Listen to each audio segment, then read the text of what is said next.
Dudulog tayo sa Panginoon at ating ipapanalangin ang ating pagdulog o ang pagdako sa salita ng Panginoon. Yumuko tayo mag-pray. Dakilang Diyos, nagpapasalamat po kami na kami ay muling narito, Panginoon, upang Ikaw ay aming purihin at sambahin. Sa lahat ng mga nakasama namin, Panginoon, sa gawain ito ngayong gabi, maging sa iba't ibang lugar na kinalalagyan ng bawat isa, Ikaw po ang patuloy na magpala, O Diyos. Abutin mo kami ng iyong mga salita at gamitin mo at kasangkapanin ang iyong abang lingkod, Panginoon, upang minsan pa ay maging daluyan ng iyong mensahe sa gabing ito. Pinupuri ka namin, sinasamba. In Jesus' name, Amen. Praise God, purihin ang ating Panginoon at sa mga sandaling ito tayo po ay dadako na sa Word of God. Magbabasa po tayo mula po dito sa aklat ng 2 Corinthians chapter 6 verse 2. Ganito ang sinasabi ng banal na kasulatan. For he saith, I have heard thee in a time accepted, and in the day of salvation have I succored thee. Behold, now is the accepted time. Behold, now is the day of salvation. Sapagkat sinasabi niya, sa panahong ukol kita'y pinakinggan, sa araw ng pagliligtas kita'y sinakluluhan. Narito ngayon ang panahong ukol, narito ngayon ang araw ng kaligtasan. Pagpalain ng Diyos ang kanyang salita, mga kapatid, at tayo ay malaya ng makakaupo ang bawat isa at tayo ngayon ay dadako sa paghahayag ng salita ng Panginoon at nais ko pong mag-share ngayon ng mensahe mula po dito sa ating nabasa, now is the day of salvation. Ngayon ang araw ng kaligtasan. Purihin ang ating Panginoon. Tayo po mga kapatid at mga kaibigan ay nabubuhay sa panahon na napakahalaga. Ang bawat araw, bawat oras ng ating pong mga buhay ay napakahalaga sa harapan ng ating Panginoon. At ang usaping kaligtasan po ay napaka-importante. In fact, napakarami din naman taong nagpapahalaga sa tinatawag na kaligtasan. Ngunit ang isang malungkot na katotohanan ay sapagkat napakarami din ang nag-iisip na bagamat nais ng kaligtasan, ngunit nandoon po ang tinatawag na procrastination o ang pagpapaliban. Alam ng marami na mahalaga ang kaligtasan, at marami din na nagnanais ng kaligtasan. Ngunit sa mga pangyayari, mga kapatid, na naganap sa nakaraang mga panahon, marami na po ang mga taong naghangad ng mabuti, ngunit hindi po nakaabot doon sapagkat sila po ay naubusan ng pagkakataon o ng panahon. Kaya napakahalaga po na ang mga panahon ay ating pong bigyan ng pansin. At kung mayroon tayong mahalagang bagay na dapat gawin, kailangan po nating gawin habang mayroon po tayong pagkakataon. Kung mayroon mga pagpapala na pwede nating matanggap, pahalagahan natin ang panahon sapagkat kung minsan ang opportunity po, ito po ay lumilipas. At pag lumipas, maraming sitwasyon na hindi na po ito bumabalik. Ang opportunity po na maligtas ay isang napakalaking pribilehiyo, napakalaking pagpapala sa buhay natin. Higit sa ano pa mang bagay na pwede nating makamtan, ang kaligtasan po ay napakahalaga. Kaya nga po, sa bawat isa sa atin mga kapatid, na nagnanais na magkamit ng buhay na walang hanggan, ang panahon po ay nagbibigay sa atin ng pagkakataon. Sa ngayon, may buhay tayo. Sa ngayon, may lakas tayo. Sa ngayon, may pagkakataon tayo. Kaya po, ang kaligtasan ay hindi po natin dapat ipagpabukas, hindi natin dapat ipagwalang bahala, o kaya wag po natin itong ilagay sa procrastination or pagpapaliban. Bakit napakahalaga, mga kapatid, ang panahon kung pag-uusapan natin ang kaligtasan? Ang banal na kasulatan ay nagtuturo po na dapat nating samantalahin ang pagkakataon, samantalahin ang panahon. Sa Ephesians 5:16 ay sinasabi po ng banal na kasulatan na samantalahin ang panahon, redeeming the time because the days are evil. Amen. Isa mga kapatid sa dahilan kung bakit ang kaligtasan ay dapat ngayon. Sapagkat ang kasamaan ay nagaganap sa sanlibutan. Habang tumatagal, ang sanlibutan ay pasama ng pasama. At hindi po natin may tatanggi. Kaya nga sinasabi ng banal na kasulatan na redeeming the time, samantalahin ang panahon. Sapagkat ang mga araw ay masasama. At ang sabi po ng banal na kasulatan sa 1 John 5:19, and we know that we are of God, and the whole world lieth in wickedness. Nalalaman natin na tayo sa Diyos at ang buong sanlibutan ay nakahilig sa masama. Ito po ang dahilan kung bakit kailangan nating samantalahin ang panahon. Habang ang sanlibutan ay nakahilig sa masama at habang ang sanlibutan ay pasama ng pasama, marami pong nagaganap na kasamaan sa mundo. At ang buhay po ng tao habang tumatagal ay humahantong din po tayo sa hangganan nito mga kapatid. Nabubuhay tayo sa mundong masama. At sinabi rin ng banal na kasulatan mga kapatid na perilous times shall come. And I believe nandito na tayo sa perilous times. 2 Timothy chapter 3 verse 1. Sinasabi ng banal na kasulatan, this know also that in the last days perilous times shall come. Sa mga huling araw, mga kapatid, ang panahon ay magiging mapanganib. Yan ang dahilan kung bakit ang kaligtasan ay dapat nating tanggapin ngayon sa mga hindi pa tumanggap ng salvation. Ngayon po ang araw ng kaligtasan sapagkat ang buong sanlibutan ay nakahilig sa masama at pasama ng pasama ang panahon. At ang sabi ng banal na kasulatan, yung mapanganib na panahon ay dumarating sa sanlibutan. At hindi po natin yan maitatanggi. Hindi po natin yan maipagkakaila mga kapatid at mga kaibigan. At hindi lamang po yan mga kapatid, kundi ang buhay din naman ng tao, mga kapatid ko, life is getting short. Paigsi rin po yung buhay ng tao.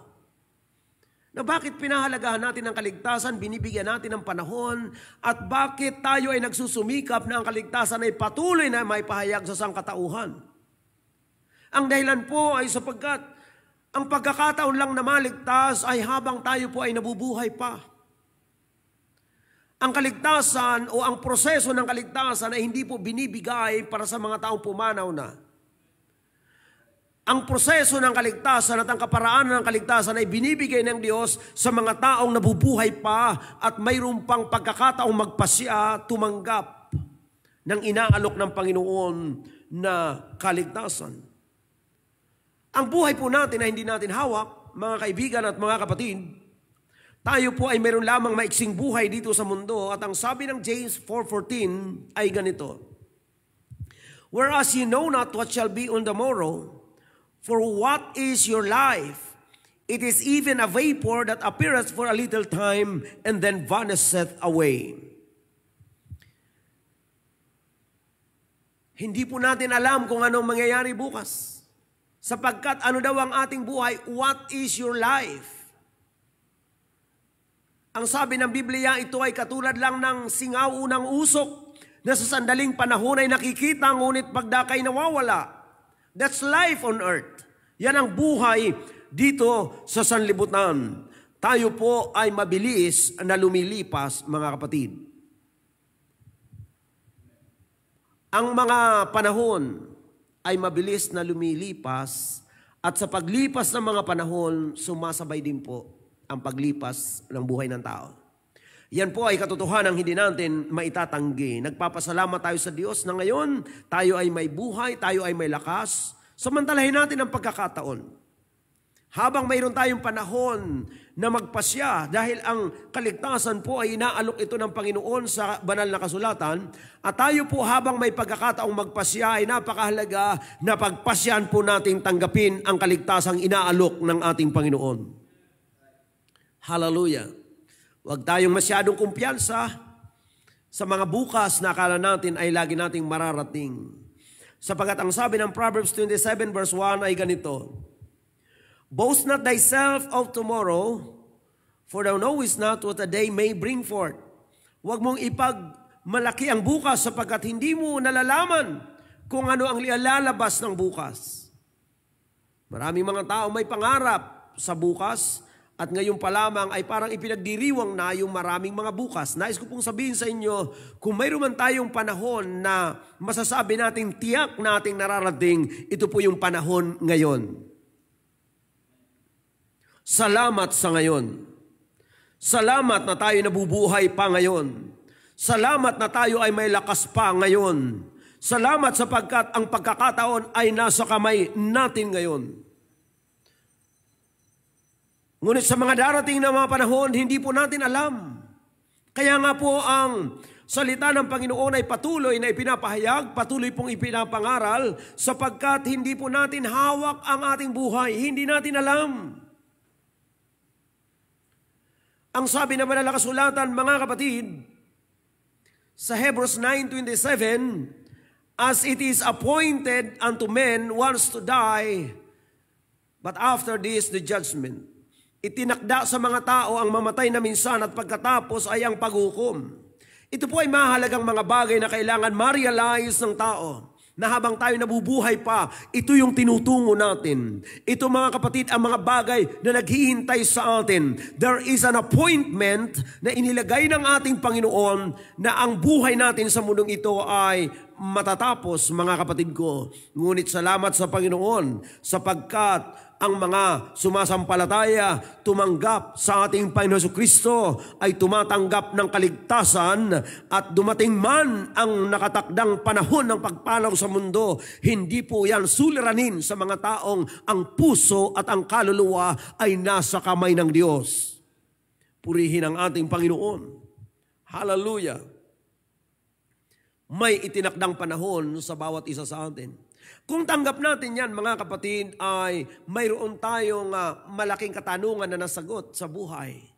Pero kung hindi natin yan natatanggap, mga kapatid ko, ang tanong ay mananatili sa atin at ang kawalan ng katiyakan ay ating pong hindi po natin maiiwasan. Ngunit sa mga nagnanais na makatiyak ng buhay, mga kapatid, ang author ng ating buhay ay ang Panginoong Diyos at ipagkatiwala natin yung buhay natin sapagkat sa mga sumasampalataya sa Panginoon, tumanggap ng kanyang salita, tumanggap ng kaligtasan, hallelujah, may buhay po pagkatapos ng buhay dito. Amen. Yan ang tiyak na sinasabi ng salita ng ating pong Panginoon. Hallelujah. Kaya ang kaligtasan po ay ngayon, hindi para sa mga darating pang panahon sapagkat hindi nga po natin hawak ang ating buhay. At isa pang dahilan kung bakit kailangan ngayon ang kaligtasan, sapagkat ang Panginoon ay nangako na siya'y muling babalik at ang kanyang pagbabalik ay hindi natin alam kung kailan, ngunit ito'y papalapit ng papalapit. Nangako ang Panginoon sa John chapter 14 verse 1 up to verse 3. Ang sabi ng Panginoon, 14 verse 1 to 3 ng John, let not your heart be troubled. You believe in God, believe also in me. In my Father's house are many mansions. If it were not so, I would have told you, I go to prepare a place for you. Ito ang pangako ng Panginoon. Siya'y paruroon at maghahanda ng dakong kalalagyan ng mga sumasampalataya sa Kanya. At ang pangako niya sa verse 3, and if I go and prepare a place for you, I will come again and receive you unto myself, that where I am, there ye may be also. Hallelujah. Mga kapatid, ito ang pangako ng Panginoon. Kapag naihanda na ang dakong kalalagyan, ang sabi niya, I will come again. And I will receive you unto myself. Yan ang pangako niya, mga kapatid. At ang Panginoon, ang pangako niya, hindi pwedeng hindi tutuparin. Amen. Ang Diyos ay Diyos ng katotohanan, amen, at ang kanyang pangako ay mapanghahawakan, praise God, ng bawat sumasampalataya sa Kanya. Siya'y muling babalik. Naalala ko po, nagtanong ang mga alagad, nung ang Panginoon ay kausap nila, ang tanong nila, ano ang tanda ng iyong pagbabalik at ng wakas ng sanlibutan? Mayroong binigkas ang Panginoon sa Matthew 24 verse 6 to 8. And ye shall hear of wars and rumors of wars. See that ye be not troubled.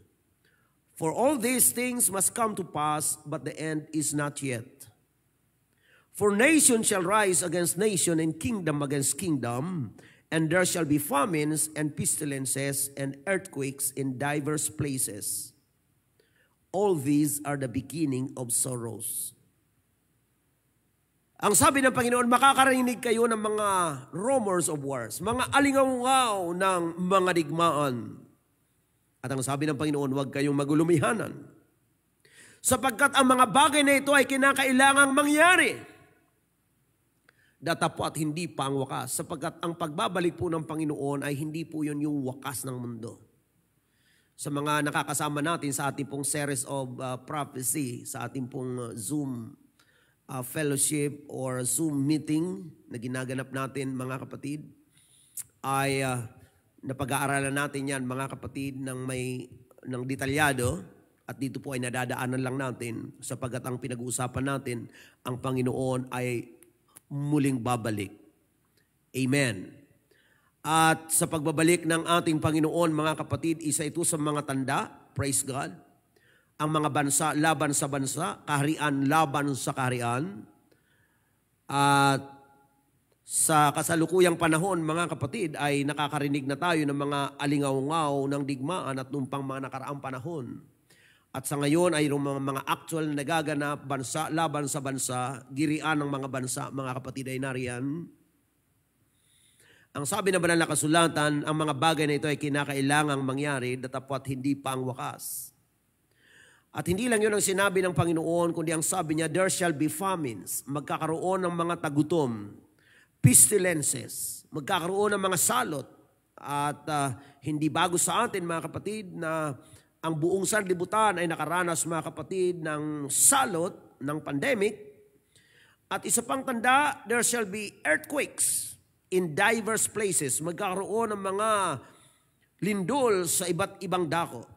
Hindi po natin ito pinag-aaralan upang maghasik ng takot at pangamba, kundi upang makita natin na ang sinasabi ng Biblia ay talaga pong nagaganap. Hindi tayo natutuwa na mayroon pong digmaan. Hindi tayo natutuwa na mayroon pong mga pestilences. Hindi tayo natutuwa ng magkaroon ng famine or kahirapan or tagutom, mga kapatid. Hindi natin yan ikinatutuwa sapagkat hindi yan, mga kapatid ko, maganda. Ngunit,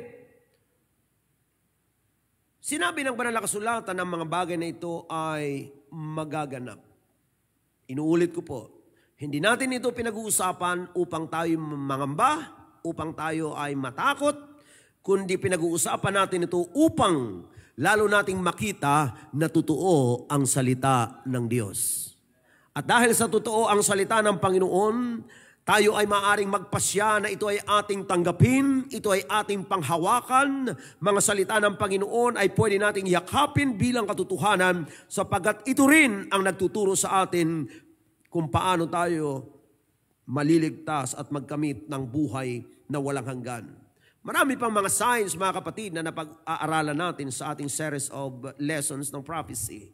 Ngunit sa panahong ito, hindi natin maiisa-isa ang mga bagay na yon. Ngunit sapat na mabigyan po tayo, mga kapatid ko, ng paalaala na dapat po tayo ay maging handa sa pagbabalik ng ating pong Panginoon. At sa pagbabalik ng ating Panginoon, napakahalaga na ang bawat isa ay makapagpasya bago ang kanyang pagbabalik na tanggapin ang ating Panginoon Jesucristo, tanggapin ang inaalok niyang kaligtasan, mga kapatid, hallelujah, at upang tayo sa kanyang pagbabalik ay totoong maging handa.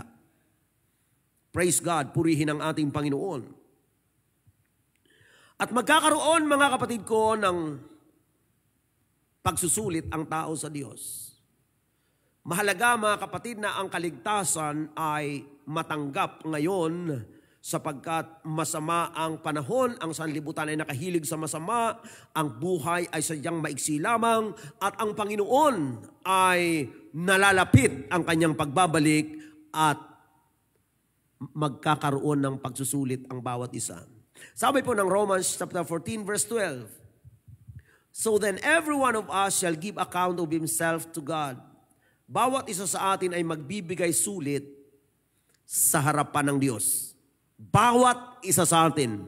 Mula sa inyong lingkod na nagpapahayag ngayong gabi at sa bawat isa na nararating ng tinig na ito, ang nais ko pong ipaalala na lahat po tayo ay haharap sa ating pong Panginoon. Ang sabi ng Ecclesiastes chapter 12 verse 14, "For God shall bring every work into judgment with every secret thing, whether it be good or whether it be evil." Mga kapatid, dadalhin daw ng Panginoon ang bawat gawa sa paghatol.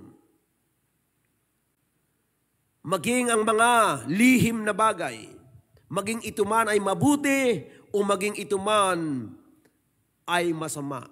Mayroon pong paghaharap sa Diyos. Sa 2 Corinthians chapter 5 verse 10, ganito ang sinasabi, "For we must all appear before the judgment seat of Christ, that everyone may receive the things done in his body according to that he hath done, whether it be good or bad." Ito po, mga kapatid kong talata ay tumutukoy po sa tinatawag na judgment seat of Christ. Amen. Ito naman po ay para sa mga naligtas na at magbibigay ang Panginoon ng mga gantimpala sa ginawa niya sa kanyang katawan o sa kanyang sarili. Haharap tayo lahat sa Panginoon. There will be judgment. Amen. Sa huling panahon, mga kapatid, ay mayroong mahalagang judgment, the judgment seat of Christ and the white throne judgment. The judgment seat of Christ, ito po ay tumutukoy sa mga tao na kinuha ng Panginoon mula dito sa sanlibutan sa kanyang pagbabalik, the coming of Christ for His saints. And then after that, mayroon pong judgment seat of Christ. Ang ating mga katapatan, hallelujah, ang ating paglilingkod sa Diyos, ang ating mga ginagawang mabuti sa ngalan ng ating Panginoon ay mayroon pong tiyak na gantimpala ang ating Panginoon. Ngunit pagkatapos, mga kapatid, ng kasaysayan ng mundo, after the 1,000 years, mga kapatid ko, ay magkakaroon ng white throne judgment. White throne judgment, mga kapatid, ito po ay judgment na kung saan lahat ng mga sasama ay lulutang, mga kapatid ko, sa harapan ng Panginoon, haharap sa Panginoon, at hahatulan sila, mga kapatid. Walang taong makakatakas. The point is, wala talaga makaka-escape sa Panginoon. Lahat tayo haharap sa Diyos. Anumang philosophy mayroon ka sa buhay ngayon, haharap ka sa Panginoon. Maaring ang salita ng Diyos ay yung kinukutya, hindi mo pinaniniwalaan. Yung hindi mo paniniwala ay hindi yun mag-iiwas sa'yo sa Judgment Day. Haharap ka sa Panginoon. Kaya napakaganda na habang may pagkakataon, tiyakin natin kung tama ba yung ating pong mga filosofiya sa buhay. Ano po ba yung ating niyayakap na mga pananaw, mga paniniwala sa buhay? Ano bang tinataglay natin sa sarili natin? Nilalakaran natin ng mga paniniwala sa buhay. Mga kapatid, habang may pagkakataon, tingnan po natin, i-evaluate po natin sapagkat tiyak haharap tayo sa Diyos. Anong ihaharap natin sa Panginoon kung ang buhay na ito ni hindi natin ang Diyos binigyan ng pansin? Anong ihaharap natin sa Panginoon, mga kapatid, kung sa buhay na ito, hindi natin ang Diyos nabigyan ng panahon? O kaya naman habang may lakas tayo, habang tayo nabubuhay, ang ating mga pagsisikap ay hindi po natin naibigay ang ating pong mga pagsisikap sa pagkilala sa ating Panginoon. Haharap po tayo sa ating Panginoon. At nais ko pong sabihin sa inyo na bagamat may mga taong mapapahamak, marami din pong maliligtas. Ang mga maliligtas ay sadyang tumanggap po sa alok ng Panginoon na kaligtasan. Hindi niyo po ba alam na kahit ang gabing ito ay ginawa ng Panginoon upang ialok ang kaligtasan? Halimbawa sa pangangaral ng salita ng Diyos, kayo mga nakikinig ng pangangaral ng salita ng Panginoon. Ang Panginoon po, kung hindi niyo pa natatanggap ang kaligtasan, ay mayroon po siyang isang mapagmahal na alok sa bawat isa sa atin. Dahil ang Biblia din nagtuturo na lahat po tayo nagkasala. Wala namang matuwid sa atin. Walang pwedeng magmalaki na hindi siya nagkasala. Therefore, kung lahat tayo nagkasala, lahat tayo nangangailangan sa Panginoon. Nangangailangan tayo ng kaligtasan, nangangailangan tayo ng kapatawaran ng kasalanan. At ito ngayon, ipinapangaral ng salita ng Diyos. Mayroon tayong Diyos na nagmamahal sa atin, anuman ang kalagayan natin, maging tayo man ay makasalanan, ang Panginoon ay nagmamalasakit sa atin. Nais niya tayong iligtas, nais niya tayong dalhin sa buhay na walang hanggan. Ang paanyaya ng Panginoon sa aklat po ng Isaiah chapter 1 verse 18, ay makikita po natin na kung papaanong bagamat ang tao ay nagkasala, ang Panginoon ay mayroon pong isang sinserong pag-anyaya. Ang sabi ng Biblia ay ganito, "Come now and let us reason together, saith the Lord." Sabi ng Panginoon, magsiparito kayo at tayong mga katwiranan. Bagamat ang inyong mga kasalanan ay maging katulad ng matingkad na pula, ay magiging mapuputi na gaya ng snow. Kahit na ito ay matingkad, mga kapatid, ang sabi ng Biblia, ito ay magiging katulad ng balahibo ng tupa. Kahit ito'y matingkad na pula. Ibig sabihin, that's the power of God's forgiveness, redemption, amen, na ginagawa sa pamagitan ng pagpapatawad niya. Ang mga taong makasalanan na hindi ng Diyos itinataboy, inaanyayahan. May mga taong nagsasabi, Pastor, hindi ako pwede dyan sa inyo dahil makasalanan ako eh. Hindi ako pwede dyan dahil ako ay nagkasala. Sino ba ang tinatawag ng Panginoon sa mundo? Lahat naman tayo nagkasala. Walang matuwid, wala kahit isa. Isang panlilinlang ng kaaway ang paniwalain ng tao na siya ay wala ng pag-asa dahil siya ay makasalanan. Ngayong gabi, nais ko pong sabihin sa inyo, lahat ng makasalanan ay minamahal ng Panginoon at tinatawag ng Panginoon upang magpakumbaba, magsisi sa kasalanan, tanggapin ang Panginoon Kristo, tanggapin ang kapanganakang muling inaalok ng Panginoon sa tubig at espiritu, at ang Panginoon ay handang magpatawad, handang magligtas, handang baguhin ang ating mga buhay, at handa siyang dalhin tayo sa buhay na walang hanggan. Iyan ang nais ng Panginoon gawin. Sapagkat ang sabi ng Biblia, hindi niya nais na sino man ay mapahamak. Ang sabi po mga kapatid ng 2 Peter chapter 3 verse 9, ang Panginoon ay hindi mapagpaliban tungkol sa kanyang pangako. Katulad ng pagpapalibang ipinalalagay ng iba. Kundi ano mga kapatid? But He is long-suffering to us word. Siya'y mapagpahinuhod sa atin, not willing that any should perish, but that all should come to repentance. Hindi niya nais na sino man ay mapahamak, kundi ang lahat ay makapagsisi. Ito ang nais ng Panginoon. Ang lahat ay makapagsisi. Ang lahat ay maligtas. Sapagkat hindi niya nais ng tao ay mapahamak. Ang kapahamakan po ng tao ay ang walang hanggang kaparusahan na kanyang pupuntahan. Kung hindi tinanggap ang Panginoon Kristo o kaya naman itinakwil, mga kapatid, ang salita ng Panginoon, hindi nagpasakop sa ating Panginoong Diyos, mga kapatid, at hindi po tinanggap ang kaligtasan, kapahamakan ang pupuntahan. Ngayong gabi, hindi po tayo nangangaral upang hatulan ang sinuman, ipinapangaral po ang salita ng Panginoon upang ang kaligtasan ay patuloy pong maiparating ng Panginoon sa pamagitan ng kanyang mga salita. Mahal po tayo ng Diyos. Mga kaibigan, mahal po kayo ng Panginoon. Kayong mga nabahaginan ng pangangaral na ito ngayong gabi. Maaring ang inyong kaibigan, iyong kamag-anak ay na-share sa inyo ang pangangaral na ito at napapakinggan ninyo. Nais ko pong ulitin, mahal po kayo ng Panginoon. Ano man po ang inyong mga pinagdadaanan ngayon, mahal po kayo ng Panginoon. Ang paanyaya ng Panginoon, lumapit sa Kanya. Kayong may mga suliranin, kayong may mga kabigatan. Anong pangako ng Panginoon? Ang Kanyang paanyaya sa Matthew 11:28. Ang sabi ng Panginoon, magsiparito sa akin kayong lahat na nangapapagal at nangabibigat ang lubha at kayo'y aking papagpapahingahin. Hindi po ba napakagandang pangako yan ng Panginoon? Nais ko lang pong ipaalaala na ang buhay sa kasalanan ay isang mabigat na buhay. Habang tayo ay hindi lumalapit sa Panginoon, ang buhay po sa paglabag sa Diyos, ang buhay sa pagkakasala, ang buhay mga kapatid sa pagsang-ayon sa masamang sistema ng sanlibutan ay isang mabigat na buhay.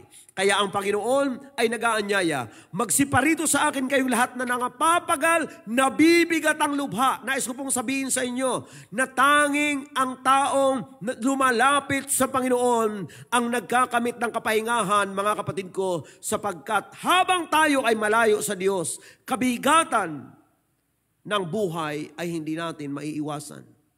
Maaring sabihin ng iba, hindi naman kami nabibigatan sa aming mga pangangailangan. Isang aspeto po yun. Ngunit ang pinakamabigat na aspeto na nabibigatan ng tao ay ang aspetong spiritual. Sapagkat lahat tayo ay may kaluluwa. Ang kaluluwa natin ay nangangailangan ng salita ng Diyos. Ang kaluluwa natin ay nangangailangan ng kapatawaran ng Diyos. Ang kaluluwa natin ay nangangailangan ng kaligtasan.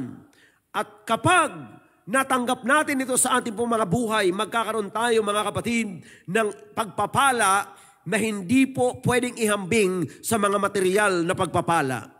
Ang pagpapalang spiritual, ang kapatawaran ng kasalanan, ang kapayapaan, ang kapanatagan ng kalooban, ang kagalakan, na bagamat ang buhay sa mundo ay dumadanas ng iba't ibang mga pagsubok, ngunit kapag tayo ay nasa Panginoon, mayroon tayong kapahingahan kahit sa gitna ng kapighatian. Yan po ang bagay na mahirap unawain ng sanlibutan. Ngunit alam to ng mga mananampalataya, alam ito ng mga taong nagtiwala sa Panginoon na kahit sa gitna ng mahihirap na kalagayan, mayroong Diyos, hallelujah, na nagmamalasakit, nagmamahal, nararanasan natin, nararamdaman natin na tunay siya sa ating mga buhay. Nais ko pong sabihin sa inyo, gaano man kahirap ang sitwasyon, gaano man kahirap ang panahon, gaano man kahirap ang pinagdadaanan sa buhay, kung si Kristo ay nasa ating pong mga puso, kung siya ay nasa ating pong mga buhay, may ginhawang taglay. Hallelujah! Ang buhay ng mga taong nagtitiwala sa Panginoon. Purihin ang ating Diyos na buhay.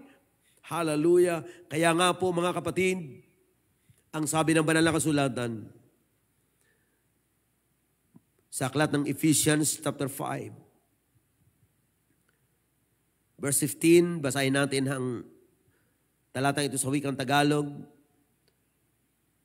Ganito ang sinasabi ng Biblia. Mag-ingat nga kayong lubos kung paano kayo lumalakad. Huwag gaya ng mangmang o ng mga mangmang, kundi gaya ng marurunong. Ito yung pag-iingat na sinasabi ng Biblia. Huwag gaya ng mga mangmang, kundi gaya ng marurunong. Verse 16. Na inyong samantalahin ang panahon, sapagkat ang mga araw ay masasama. Samantalahin ang panahon habang may panahon. Amen. Samantalahin. Verse 17. Kaya huwag kayong maging mga mangmang, kundi unawain ninyo kung ano ang kalooban ng Panginoon. Unawain kung anong kalooban ng Panginoon. Ang kalooban po ng Panginoon sa atin ay maligtas tayo. At narito ngayon ang salita ng Diyos, ipinapangaral, ipinapahayag. At kung ito'y tatanggapin natin, ito ay magiging daan ng kaligtasan ng bawat isa sa atin. At sa pagtanggap natin ng kaligtasan dito, ang sabi ng Biblia, lumalakad tayong may karunungan. Sapagkat nalalaman natin ang kalooban ng Panginoon. Hindi po ng Diyos ito inililihim. Ngayong gabi, ayaw po ng Panginoon ilihim na siya ay nagmamalasakit sa atin. Ayaw ng Panginoon ilihim na nais siya tayong iligtas. Lahat ng ito ay nais ng Panginoon ipahayag sa atin. Yan ang dahilan bakit ipinahintulot ng Panginoon na maipangaral ang kanyang salita sa mga sandaling ito. Kaya nga, ang paglapit sa Diyos, mga kapatid, habang may panahon, habang may pagkakataon, ay isang napakalaking pribilehiyo. Amen. At ang kaligtasan ay hindi bukas, hindi sa kana, kundi ang kaligtasan ay ngayon. Now is the day of salvation.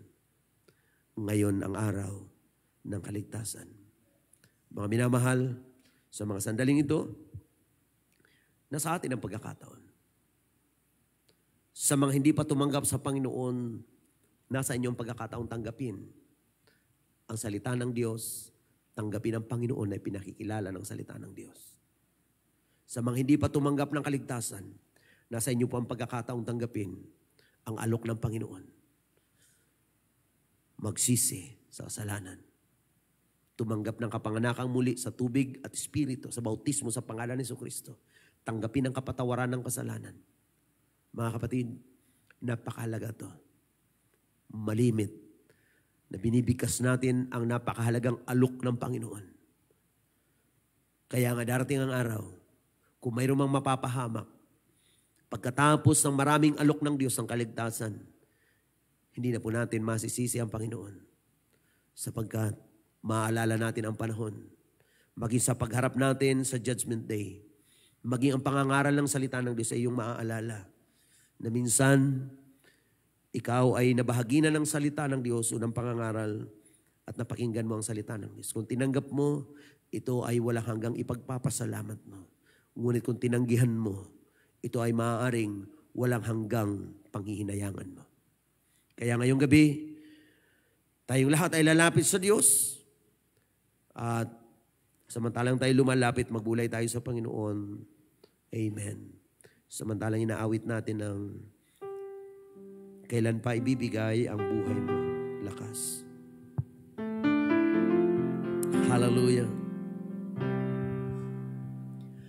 Kailan pa ibibigay ang buhay mo't lakas sa Kanya na nagbigay sa'yo ng buhay na wagas. Ang pangalan niyang banal, kailan mo'y tatanyag? Kung wala ng pagkakataon, huli na ang lahat. Kailan pa?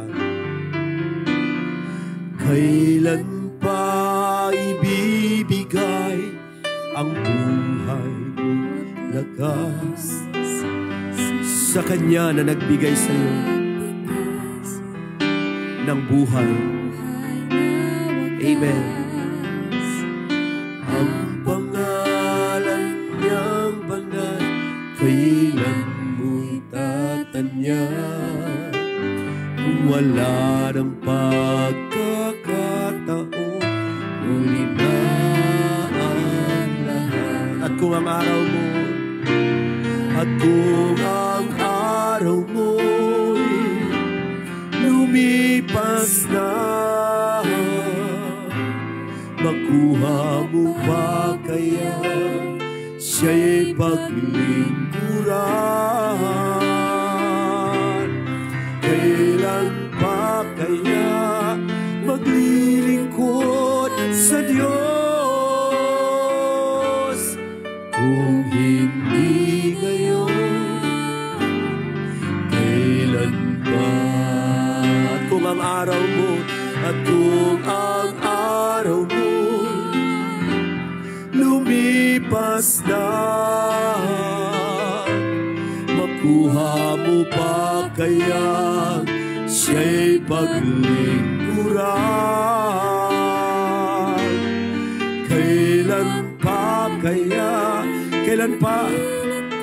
Kailan ka maglilingkod sa Diyos? Kailan mo tatanggapin ang Panginoon? Kailan mo siya paglilingkuran ng tapat? At kung ang araw mo lumipas na, makuha mo pa kaya siya'y paglingkuran? Kailan pa kaya maglilingkod sa Diyos? Kung hindi ngayon, kailan pa? Hallelujah. Tayo po'y manalangin sa Panginoon. Dakilang Diyos, salamat sa katotohanan na iyong mga salita, sa iyong mga paalaala sa bawat isa sa amin, na ang araw ng kaligtasan ay dapat ngayon. Kung mayroon bang panahon na dapat tanggapin ang iyong kaligtasang inaalok, ito po ay ang ngayon. Kung mayroon bang panahon na dapat maglingkod kami ng tapat sa iyo, ang panahon na yan ay ngayon. Kung mayroon mang panahon na dapat talikuran ang mga pagkakasala, magbagong buhay, ang panahon na yan ay dapat ngayon. Panginoong Diyos, salamat sa mga panahong binibigay mo sa amin. Patnubayan mo po kami at turuan na aming pahalagahan ang mga panahong iyong pinagkakaloob sa amin. Ngayong gabi, pagpalain mo pang bawat isa, lahat ng nakasama namin sa gawaing ito, Diyos. Ang mga salita mo ay patuloy na maging gabay namin at patnubay sa buhay. At tulungan mo nga po kami na ang mga panahon ay patuloy namin pahalagahan. Na patuloy namin maialay ang aming buhay sa iyo. Sa kaligtasan, sa paglilingkod. Para sa buhay na walang hanggan. Minsan pa, O Diyos, pagpalain mong bawat isang nakasama namin sa gawain, sa mga nakasama namin sa lugar na ito at kasama online, ikaw po ang patuloy na magpala. Minsan pa namin binabalik sa iyong lahat ng papuri. In Jesus' name. Amen. Mga kapatid, maraming salamat muli sa panahon na iyong pinagkaloob sa Panginoon at sa gawain ngayong gabi. At sa atin lahat, ang pagpapala ng Diyos ay managana. At ang biyaya niya, ang katapatan niya, ay patuloy nating maranasan sa ating mga buhay. Thank you very much, and God bless us all.